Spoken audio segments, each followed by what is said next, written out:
眼前的村民们正用铁链拴住山羊的脖子，用骆驼拉着这些山羊过河。他们要带着羊群迁往低海拔的牧场。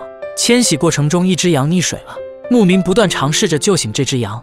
这是位于帕米尔高原的塔什库尔干。达乌提一家居住在海拔7546米的穆士塔格峰下，距离最近的县城也有100公里的路程。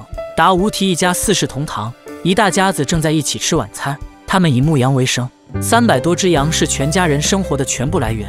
每年8月份，达乌提一家所在的牧区就开始降雪。为了牛羊能安全活过严寒的冬季，他们需要举家迁移到低海拔处的冬季牧场。冬季牧场有着充沛的牧草，可以为牛羊提供足够的口粮。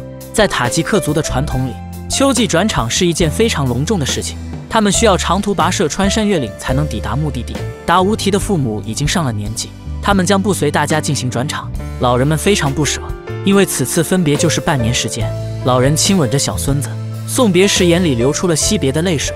达乌提带着孩子们，赶着300多只羊，踏上了艰难的迁徙之路。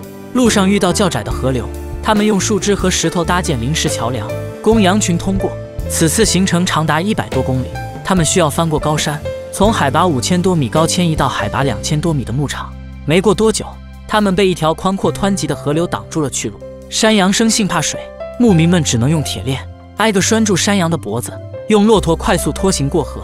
他们必须抓紧1分1秒，但凡停留过久，山羊都会有溺水的风险。羊群被连拖带拽地运过了河，但是不幸的是，还是有一只羊溺水了。对于达乌提一家来说，每一只羊都是他们家重要的财产。达乌提的儿子正尝试各种办法想要救活这只羊，他将热沙子撒在羊的身体上，又往羊耳朵里吹气，但这些都无济于事。达乌提很懊恼，这只羊还是无可避免的要成为串串。